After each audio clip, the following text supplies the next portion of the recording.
ఇప్పుడు కేవలం 7999 కే up to 10 kgs వరకు బరువు తగ్గి అధిక బరువు నుంచి వచ్చే ప్రధాన సమస్యలను దూరం చేసుకోండి.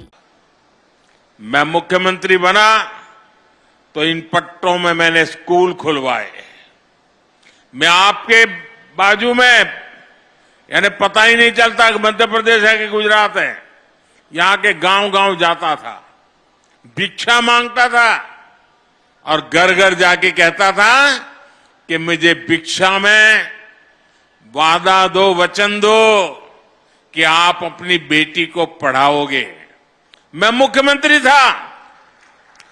13, 14, 15 जून 40-45 डिग्री तापमान रहता था. चारों तरफ गर्म हवाएं चलती थी. तब मैं झाबुआ के बगल में दाहोद के जंगलों में छोटे छोटे गांवों में जाकर के बेटियों को उंगली पकड़ करके स्कूल ले जाने का काम करता था. अब आदिवासी बच्चों के लिए मैं देश भर में एकलव्य आवासीय स्कूल खुलवा रहा हूं, रेसिडेंशियल स्कूल. कांग्रेस ने इतने वर्षों में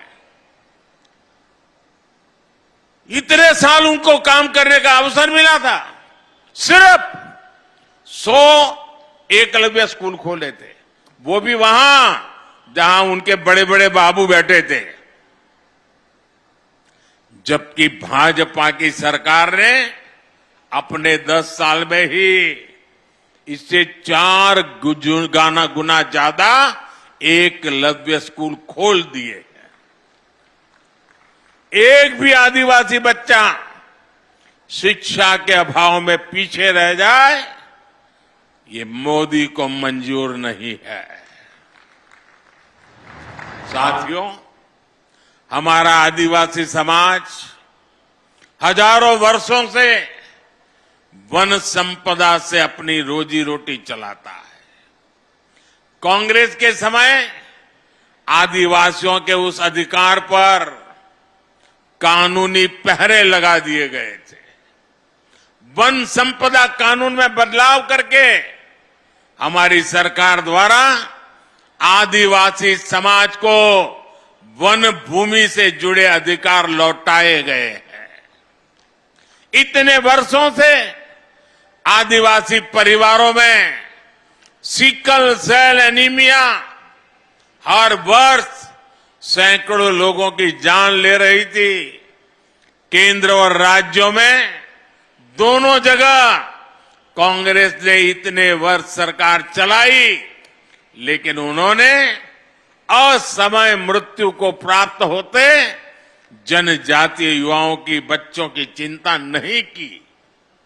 उन्हें पता था कि भोले भाले आदिवासी लोग बीमारी के लिए उनकी सरकार को जिम्मेदार नहीं मानेंगे. ये चुनाव का मुद्दा नहीं होता था. लेकिन साथियों, हमारे लिए वोट नहीं, आपकी जिंदगी मायने रखती है. हमने वोट बैंक के लिए नहीं, आदिवासी समाज के स्वास्थ्य के लिए सिकल सेल एनीमिया के खिलाफ अभियान शुरू किया है. ये कांग्रेस और हमारी नीयत में फर्क बताता है. ये नीयत का फर्क ही है कि आज हमारा आदिवासी समाज सम्मान के साथ विकास की दौड़ में आगे बढ़ रहा है. ये नीयत का ही फर्क है कि हमने मध्य प्रदेश को बीमारू राज्य से विकासशील राज्य बना दिया है. साथियों, आज स्वामित्व योजना के माध्यम से लोगों को उनकी जमीन के कागजात दिए जा रहे हैं.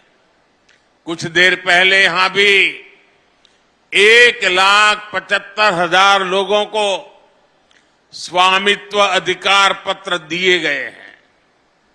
ये अधिकार पत्र नहीं, ये आपकी जिंदगी में सुरक्षा पत्र भी है. ये सिक्योरिटी की गारंटी का पर्चा है. वो सुरक्षा पत्र जिनसे हमारे परिवारों को भूमि विवादों से सुरक्षा मिलती है, वो सुरक्षा पत्र जो हमारे परिवारों को सूदखोरों के कर्ज से सुरक्षा देते हैं।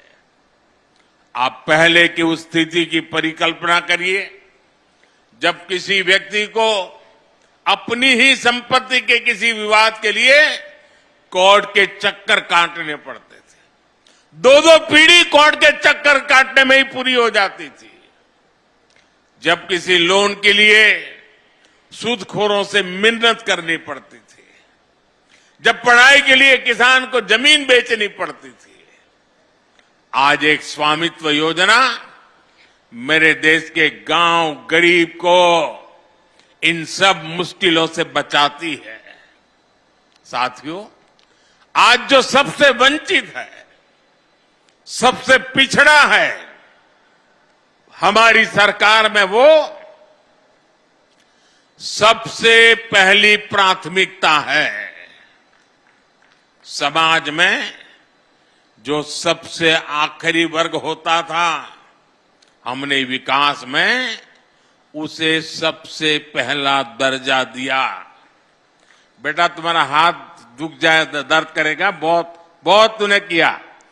मिल गया मुझे बेटा, मिल गया मिल गया तेरा प्यार। अब तेरा हाथ दर्द करेगा बेटा। अब हाथ नीचे करो, मुझे मिल गया। शाबाश, समझदार हो। जो सबसे गरीब थे, आज सबसे पहले सरकार उनके लिए योजनाएं बनाती है। सबसे आखिरी गांव, सबसे आखिरी वर्ग, ये कौन लोग थे? इनमें से ज्यादातर हमारे दलित, आदिवासी, पिछड़ा, ऐसे वंचित समाज के लोग थे। इसलिए सबसे पिछड़े जनजातीय समूहों के लिए हमने पीएम जन मन योजना शुरू की। जो जनजातीय समाज अब तक विकास की मुख्य धारा से कटा हुआ था, जनमन योजना के तहत उनका तेज विकास शुरू किया गया है। इसका लाभ यहां इस क्षेत्र की बैरा, भारिया और सहरिया जैसे जनजातीय समूह को होने वाला है।